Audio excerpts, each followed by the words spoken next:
Hello friends, this is Rahul. Welcome to जेरफ टीमर्स। So friends, आज की वीडियो में हम डिस्कस करेंगे बिजनेस इकोनॉमिक्स यूनिट का एक important topic, that is utility analysis. So friends, वैसे तो मैं आपके साथ ये यूनिट कंप्लीट डिस्कस कर चुका हूँ, बट कुछ टॉपिक्स हमारे स्किप हो गए थे, जिसको जो है मैं आपके साथ सेपरेट वीडियो में डिस्कस करूंगा। फ्रेंड्स, वीडियो को लास्ट तक जरूर देखना, क्योंकि लास्ट में मैंने आपसे कुछ क्वेश्चन आस्क कर रखे हैं जिनका आंसर आपको देना है।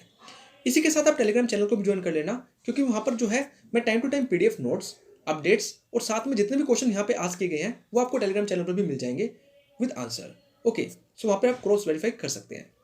वीडियो अच्छी लगे तो लाइक जरूर करना, चैनल को सब्सक्राइब कर लेना अगर आप एनटीयूएस कॉमर्स की प्रिपरेशन कर रहे हैं तो। चलिए, टाइम को वेस्ट किए बिना स्टार्ट करते हैं। तो फ्रेंड्स, यूटिलिटी एनालिसिस जो है कंज्यूमर इक्विलिब्रियम का पार्ट है, तो मोस्ट कंज्यूमर इक्विलिब्रियम को जानना हमारे लिए जरूरी है। सो कंज्यूमर इक्विलिब्रियम एक ऐसी सिचुएशन है when the consumer has achieved maximum possible satisfaction. तो जब कंज्यूमर है उसको मैक्सिमम सेटिस्फैक्शन मिलती है किस चीज से? अपनी इनकम को स्पेंड करने से on different goods and service. तो जब वो अपनी इनकम को different different goods and service में स्पेंड करता है और जिस टाइम पर उसको मैक्सिमम सेटिस्फैक्शन मिलती है, तब हम कहते हैं कि कंज्यूमर जो है वो इक्विलिब्रियम स्टेज पर है। अब इस इक्विलिब्रियम की, कंज्यूमर इक्विलिब्रियम की टू अप्रोचेस होती हैं। फर्स्ट अप्रोच है कार्डिनल यूटिलिटी अप्रोच, सेकंड है हमारी ऑर्डिनल यूटिलिटी अप्रोच। पहले हम बात करते हैं ऑर्डिनल यूटिलिटी अप्रोच, जिसको मेनली हम कहते हैं इंडिफरेंस कर्व एनालिसिस। तो ये जो अप्रोच है मैंने कंप्लीट डिस्कस कर ली थी आपके साथ, जो कंप्लीट वीडियो है उसके अंदर। आज जो है हम कार्डिनल यूटिलिटी अप्रोच, जिसको मेनली हम मार्शल्स यूटिलिटी अप्रोच एनालिसिस भी कहते हैं, उसको डिस्कस करेंगे। ओके, चलिए, तो यूटिलिटी होता क्या है? अब यूटिलिटी को जनरल सेंस के अंदर हम सेटिस्फैक्शन कहते हैं। आप किसी भी चीज को कंज्यूम करते हो, कोई भी कमोडिटी कंज्यूम करते हो, हर एक कमोडिटी से आपको कोई ना कोई सेटिस्फैक्शन जरूर मिलती है। मान लो अभी मुझे प्यास लगी है, अभी मैं जाकर पानी पीऊंगा तो उस वाटर से मुझे क्या मिलेगी? सेटिस्फैक्शन मिलेगी। तो इसी सेटिस्फैक्शन को हम इकोनॉमिक्स टर्म्स में यूटिलिटी का नाम दे देते हैं। तो यूटिलिटी को सिनोनिम्स कह सकते हैं कि यूटिलिटी का ही सिनोनिम सेटिस्फैक्शन है। So utility is defined as a power of a commodity to satisfy a human want. तो हर एक कमोडिटी की एक पावर होती है जो ह्यूमन वांट को सेटिस्फाई कर सकती है।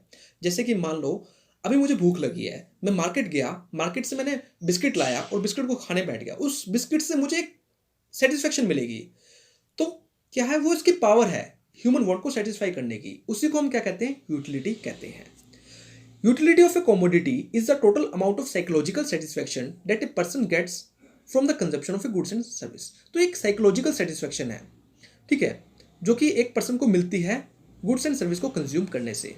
एग्जाम्पल यहाँ पे मैंने दे रखा है कि मान लो एक पर्सन है, उसको बहुत ज़्यादा प्यास लगी है, तो उसने क्या करा? पानी पिया। तो पानी पीने से उसको सेटिस्फेक्शन मिली, तो उसी को इकोनॉमिक्स में हमने क्या कह दिया? यूटिलिटी कह दिया। होप सो यूटिलिटी का कंसेप्ट आपको क्लियर हो गया होगा। अब इस यूटिलिटी के कुछ फीचर्स भी हैं, उनको हम नेक्स्ट स्लाइड में डिस्कस करेंगे। पहले हम जान लेते हैं कि हम यूटिलिटी को मेजर भी कर सकते हैं। कितना अजीब है ना, आप अपनी सेटिस्फेक्शन को मेजर कर सकते हैं। हाँ, इकोनॉमिक्स में मार्शल ने डिफाइन कर रखा है कि हम यूटिलिटी को मेजर कर सकते हैं। सो हम मेजर करने के लिए इसके लिए एक फॉर्मूला दे रखा है। वो फॉर्मूला क्या है? Utility in money is equal to utility in util divide by utility of a rupee. तो इस फॉर्मूले से हम यूटिलिटी को कैलकुलेट कर सकते हैं। तो यूटिलिटी को जो मेजर किया जाता है, उसकी जो यूनिट होती है उसको हम क्या कहते हैं? यूटिल्स कहते हैं। इंपॉर्टेंट है। तो यूटिलिटी को हम यूटिल्स में मेजर करते हैं, ठीक है। जैसे कि मान लो मैंने एक गिलास वाटर पिया, तो उस वाटर को पीने से मुझे 4 यूटिल्स की क्या मिली? यूटिलिटी मिली। तो यूटिलिटी को हम यूटिल्स में मेजर करते हैं।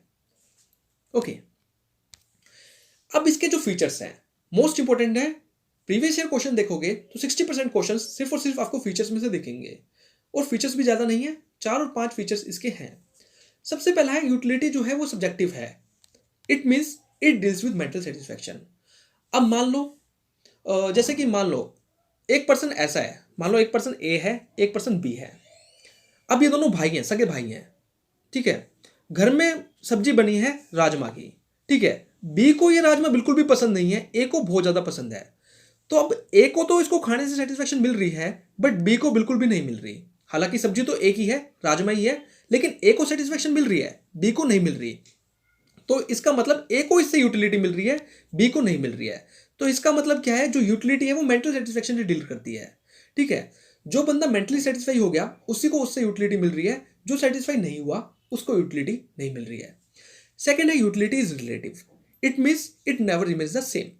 सपोज करो एसी की हम बात करते हैं, अब आगे आगे गर्मियां आ रही हैं, तो गर्मियों में एसी की रिक्वायरमेंट होगी, उससे हमें क्या सेटिस्फैक्शन मिलेगी? तो इसका मतलब गर्मियों में एसी को चलाने से मुझे यूटिलिटी मिलेगी। बट क्या अगर मैं उसी एसी को सर्दियों में चलाकर बैठूं अरे कैसे बात कर रहे हो सर आप? हाँ, मैं आपसे ये बात कर रहा हूँ कि अगर मैं उसी एसी को सर्दियों में चलाकर बैठूँ, क्या मुझे उससे यूटिलिटी मिलेगी?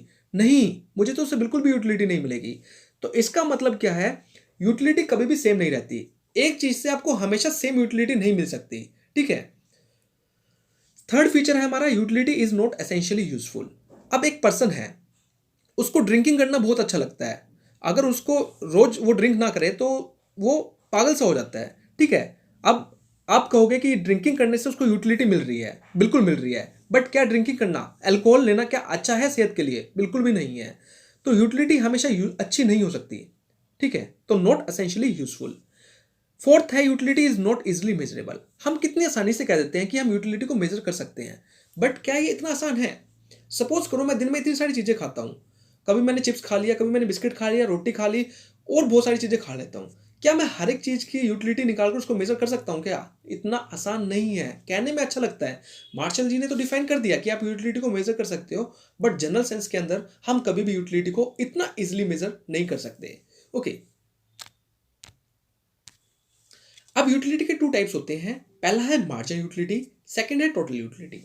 सो अगर हम मार्जिन यूटिलिटी की बात करें तो मार्जिन यूटिलिटी को हम एडिशनल यूटिलिटी भी कहते हैं।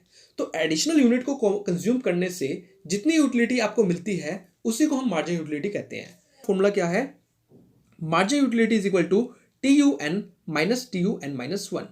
ओके, तो टी यू एन में से हम T U N minus one minus कर देंगे तो हमारी क्या आ जाएगी? मार्जिन यूटिलिटी आ जाएगी।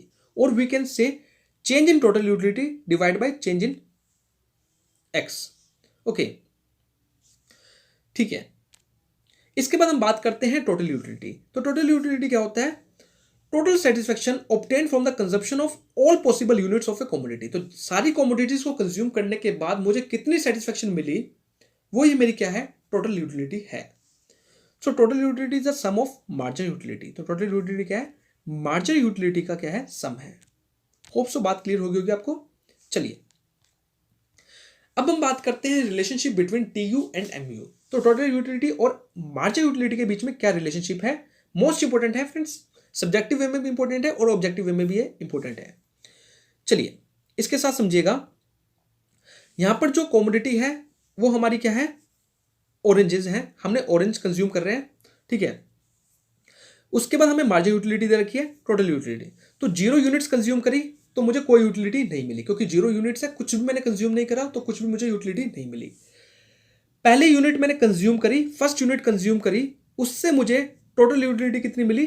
10 मिली। सेकेंड यूनिट मैंने कंज्यूम करी तो टोटल यूटिलिटी कितनी मिली? मुझे 18 मिली। थर्ड यूनिट मैंने कंज्यूम करी तो टोटल यूटिलिटी 24 मिली। फोर्थ यूनिट कंज्यूम करी 26, फिफ्थ यूनिट कंज्यूम करी 26, सिक्स यूनिट कंज्यूम करी 24। अब देखिए, अब हमारी मार्जिन यूटिलिटी क्या है? T U N minus T U N minus one. तो सेकेंड यूनिट कंज्यूम करने से यूटिलिटी कितने की मिल रही है? 18 की। इससे पहले कितने की मिल रही थी? 10। तो 18 माइनस 10 इज इक्वल टू 8। तो मार्जिन यूटिलिटी कितनी होगी हमारी? 8 होगी। अब आप एक चीज को नोट कर रहे हैं, वो क्या? स्टार्टिंग में तो हमारी टी यू इंक्रीज हो रही है, फिर एक टाइम ऐसा आ गया जब टी यू जो है हमारी मैक्सिमम होगी और उसके बाद वो क्या होगी? डिमिनिश करना स्टार्ट होगी। क्यों? देखो, मान लो आपको भूख लगी है, बहुत जोर की भूख लगी है, आप घर पे हो, आपने पहली चपाती खाई, सबसे ज्यादा यूटिलिटी मिली। अब आपकी भूख थोड़ी शांत हुई, फिर दूसरी चपाती खाई, आपको सेटिस्फेक्शन तो मिली लेकिन इतनी नहीं मिली जितनी आपको पहले मिली थी। फिर तीसरी चपाती खाई, फिर आपको सेटिस्फेक्शन मिली लेकिन इतनी नहीं मिली जितनी उससे पहले वाली से मिली थी। एक टाइम आपका ऐसा आ जाएगा जब आपका पेट बिल्कुल भर जाएगा, आपका स्टमक बिल्कुल फुल हो जाएगा। उसके बाद अगर आपको कोई चपाती देगा, कहेगा भाई खा ले, प्लीज खा ले, आप खा भी लोगे जबरदस्ती, लेकिन आपको उससे यूटिलिटी बिल्कुल भी नहीं मिलेगी, 0 यूटिलिटी हो जाएगी। फिर आपके घर में रिश्तेदार आ गए, वो कहते हैं नहीं हम अकेले नहीं खाएंगे, आपको भी हमारे साथ बैठ के खाना पड़ेगा। अब आपको जबरदस्ती खाना पड़ा, बिल्कुल भी भूख नहीं है, उस टाइम पर जो यूटिलिटी आपको मिलेगी वो कैसी होगी? वो डिमिनिश होनी स्टार्ट हो जाएगी। तो एक टाइम ऐसा भी आ जाएगा जब आपकी नेगेटिव यूटिलिटी भी हो जाएगी। ओके, सो इसका रिलेशनशिप क्या कहता है? रिलेशनशिप देखिए, तो रिलेशनशिप को देखिए, mu start diminishing when tu increases at an diminishing rate. तो यहां पे ध्यान से देखना, जब हमारा tu इंक्रीज हो रहा है एक डिमिनिशिंग रेट के साथ, डिमिनिशिंग क्या? पहले 8, फिर हमारा 6, फिर हमारा 2, मतलब एक डिमिनिशिंग रेट है। जब हमारा tu इंक्रीज हो रहा है तो उस वक्त हमारा जो mu है वो गिरना स्टार्ट हो चुका है। MU क्या है, डिमिनिश होना स्टार्ट हो चुका है 10, 8, 6। तो फर्स्ट स्टेज कौन सी होती है, जिस टाइम पर TU इंक्रीज कर रहा है एट डिमिनिशिंग रेट, उस टाइम पर हमारा MU क्या है, डिक्रीज होना स्टार्ट हो चुका है। जिस टाइम पर हमारा TU मैक्सिमम है 26 मैक्सिमम पॉइंट पर है, उस टाइम पर हमारा MU कैसा है, 0 है। तो जब हमारा टोटल यूटिलिटी मैक्सिमम होता है उस टाइम पर हमारा MU कैसा होता है, 0 होता है। और जब हमारा डिक्रीज होना स्टार्ट हो जाता है TU, उस टाइम पर MU कैसा हो जाता है, नेगेटिव हो जाता है। तो जो MU है वो TU को क्या कर रहा है, फॉलो कर रहा है। अब एक ग्राफ के अंदर भी देख लीजिए, तो स्टार्टिंग में TU हमारा क्या हो रहा था, इंक्रीज हो रहा था एट एन डिमिनिशिंग रेट। तो ये हमारा इंक्रीज हो रहा है एट एन डिमिनिशिंग रेट। उस वक्त हमारा MU क्या होना, डिमिनिश होना स्टार्ट हो रहा था। ओके, एक पॉइंट ऐसा आया जब TU जो है मैक्सिमम हो चुका है और हमारा MU क्या हो चुका है, 0। तो ये इंपॉर्टेंट है, जब हमारा TU मैक्सिमम होता है तो MU कैसा होता है, 0 होता है। कई बार क्वेश्चन इसी चीज के रिगार्डिंग आ जाता है, रिलेशनशिप के रिगार्डिंग। फिर जब हमारा TU डिक्रीज होना स्टार्ट हुआ तो उस वक्त MU कैसा हो गया, हमारा नेगेटिव हो गया।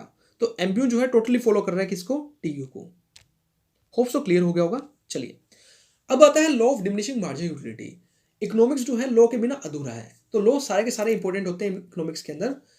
अब ये लॉ क्या कहता है, अब law of diminishing marginal utility एक सिंपल सी बात कहता है, वो क्या है, वो कहता है कि आप जैसे जैसे यूनिट्स को कंज्यूम करते रहोगे, जैसे जैसे यूनिट्स को कंज्यूम करते रहोगे, आपकी जो यूटिलिटी है वो डिक्रीज होनी स्टार्ट होती रहेगी। मैंने आपको पहले ही कहा कि मान लो आप किसी की शादी में गए हो, मान लो आपके फ्रेंड की मैरिज है, आप सुबह से भूखे हो, तो नॉर्मली हम होता ही है कि हमको शादी में जाकर खाएंगे जो खाएंगे। स्टार्टिंग में गए, देखा काफ़ी सारे स्टॉल लगे हुए हैं, स्टार्ट करा खाना। नॉर्मली आपने खाना स्टार्ट करा, ठीक है, स्टार्टिंग में तो भूख लगी हुई थी, अच्छा खासा खाया। एक स्टेज ऐसी आ गई जब आप स्टमक फुल हो चुका है, उस टाइम पर आपको कोई भी भूख नहीं है, अब आप कुछ भी खाओगे तो आपको यूटिलिटी नहीं मिलेगी। फिर आपके और फ्रेंड्स आ गए, उन्होंने कहा अब हमको भी तो कंपनी चाहिए, ठीक है, आप उनके साथ भी लग गए। अब आप कुछ खाओगे तो उससे आपको यूटिलिटी जो मिलेगी वो कैसी मिलेगी, नेगेटिव मिलेगी। ठीक है, तो स्टार्टिंग में पॉजिटिव सबसे ज्यादा यूटिलिटी होती है, फिर धीरे धीरे डिमिनिश होना क्या हो जाती है, स्टार्ट हो जाती है। इसी को हम कहते हैं law of diminishing marginal utility, कि जो आपकी मार्जिनल यूटिलिटी है वो क्या होती है, डिमिनिश होना स्टार्ट हो जाती है। ठीक है, स्टार्टिंग में ज्यादा होती है, फिर डिमिनिश होना स्टार्ट हो जाती है, और एक पॉइंट ऐसा आता है जब ये नेगेटिव हो जाती है। So this law states that as more and more units of a commodity are consumed, then marginal utility derived from each successive unit goes on diminishing। तो हमारी marginal utility जो है वो क्या होनी स्टार्ट हो जाती है, डिमिनिश होना स्टार्ट हो जाती है। ओके, चलिए अब इसके assumptions हैं। assumptions काफी इंपॉर्टेंट है, कई बार क्वेश्चन इसी के रिगार्डिंग आस्क कर लिया जाता है। assumption, which one of the following is not the assumption of diminishing marginal utility। Okay, तो सबसे पहले assumption ये है कि हम यूटिलिटी को मेजर कर सकते हैं। ये तो हम स्टार्टिंग से मान के चल रहे हैं कि हम यूटिलिटी को क्या कर सकते हैं, मेजर कर सकते हैं in quantitative terms like 1 2 3 4। Second है quality of a commodity should not be change. हम ये मान के चलेंगे जो क्वालिटी है वो चेंज नहीं होगी। ठीक है, लाइकवाइज मैं मार्केट से बिस्किट लेके आया, पहला पैकेट खाया मैंने, उससे मुझे मैक्सिमम यूटिलिटी मिली। अब जो सेकंड पैकेट खाऊंगा वो भी उसी कंपनी का होगा और उसी साइज का होगा जितना साइज का मैंने पहले खाया था। ओके, तो मैं मान के चलूंगा कि क्वालिटी और क्वांटिटी में कोई भी चेंज नहीं आएगा। थर्ड है consumption should be continuous process. जो कंजप्शन है वो कंटिन्यूस वे में रहेगी। ऐसा नहीं है कि अभी आप कुछ खा रहे हो फिर उसके बाद आप रात को खाना स्टार्ट करोगे, नहीं, आप कंटिन्यू वे में आप क्या कर रहे हो, कमोडिटी को कंज्यूम कर रहे हो। Consumer shall be rational person. Consumer हमेशा एक रैशनल ही होता है, ये हर जगह एजम्पशन लगाई जाती है।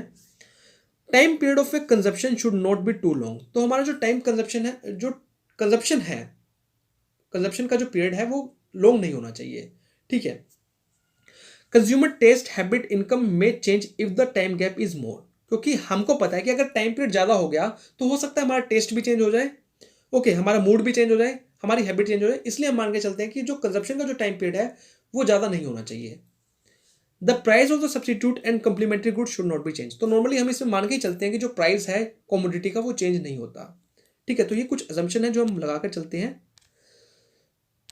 इसके बाद हम बात करते हैं exceptions of diminishing marginal utility. तो किस केस के अंदर जो ये लॉ है ये एप्लीकेबल नहीं होता, मोस्ट इंपॉर्टेंट है। सबसे पहले आपकी कुछ हॉबीज होती हैं। ठीक है, मान लो मुझे म्यूजिक सुनना पसंद है, या मेरी हॉबी ये है कि मुझे पुराने कॉइन्स को कलेक्ट करना अच्छा लगता है, पुराने नोट्स को कलेक्ट करना अच्छा लगता है। तो जब भी मैं अपनी हॉबी फॉलो करूंगा तो इस केस के अंदर जो लॉ है ये एप्लीकेबल नहीं होगा। क्यों? क्योंकि मान लो अगर मुझे कॉइन्स कलेक्ट करना अच्छा लगता है तो जितने ज़्यादा कॉइन्स को मैं कलेक्ट करूंगा उतना ही मेरे लिए अच्छा रहेगा। ठीक है, कभी भी ऐसा पॉइंट नहीं आएगा कि बस अब और नहीं मुझे कलेक्ट करने, नहीं। तो इस केस के अंदर ये जो लॉ है ये कभी भी एप्लीकेबल नहीं होगा। सेकंड है माइजर। माइजर होता है कंजूस व्यक्ति। एक कंजूस व्यक्ति वो है जिसको हमेशा पैसों का लालच रहता है। भाई आजकल तो पैसों का लालच तो हर किसी को रहता है। तो एक माइजर के लिए जितने ज्यादा उसके पास पैसा होगा वो उतना ही सेटिस्फाई होगा, उसको उतनी ही यूटिलिटी मिलेगी। तो वो हमेशा चाहेगा कि उसके पास ज्यादा ज्यादा क्या हो, पैसा हो, तो उसको उतनी ज्यादा क्या मिलेगी, यूटिलिटी मिलेगी। Okay, with an increase in the stock of money. तो जितनी ज्यादा उसके पास मनी का स्टॉक होगा उसको उतनी ज्यादा यूटिलिटी मिलेगी।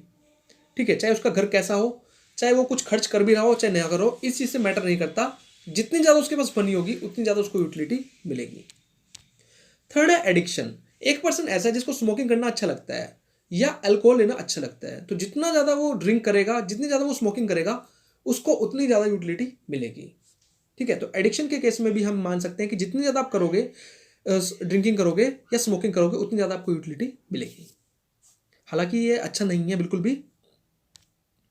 अब कुछ क्वेश्चंस आपके लिए। क्या आपने कंसेप्ट को अंडरस्टैंड करा? क्या आप इसका आंसर दे पाएंगे, नहीं दे पाएंगे? क्रॉस वेरीफाई कर सकते हैं टेलीग्राम चैनल पर जाकर, आंसर आपको वहीं मिल जाएंगे। On which of the flowing assumption the theory of consumer behaviour on cardinal utility approach is not based. तो कौन सी assumption जो है नहीं इसमें हमने स्टडी की है? First, consumer is rational. Second, limited money income of the consumer. Third, maximization of total satisfaction. Fourth, diminishing margin utility of money. Next question है, suppose a consumer purchase only 2 goods in making a utility maximizing choice and then the price of one of the goods decreases, what will happen? तो मान लो एक customer है जिसने 2 goods को खरीदा अपनी utility को मैक्सिमाइज करने के लिए, एक गुड्स का प्राइस डिक्रीज हो जाता है।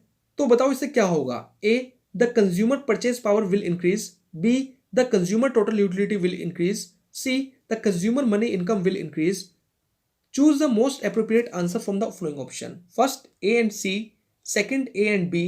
Third, B and C. Fourth, A, B and C. Next है, a consumer consuming 2 goods will be in equilibrium when the margin utility from both goods are. तो एक कंज्यूमर है जो कि 2 गुड्स को कंज्यूम कर रहा है, तो हम कब कहेंगे कि वो इक्विलिब्रियम में है? When the margin utility from the both goods are. तो जो मार्जिन यूटिलिटी है दोनों गुड्स की वो कैसी होनी चाहिए? First, maximum possible positive. Second, minimum possible positive. Third, equal. Fourth, 0। तो फ्रेंड्स यही कुछ क्वेश्चंस थे हमारे। ओके, सो वीडियो कैसी लगी अपना एक फीडबैक जरूर देना। कहीं अगर आपको लगा हो कि प्रॉब्लम फेस करनी पड़ रही है तो प्लीज नीचे कमेंट करके जरूर बताना, नेक्स्ट वीडियो में इसको इंप्रूव कर लिया जाएगा। ओके, अच्छी लगे तो लाइक भी जरूर करना। So thank you friends for watching.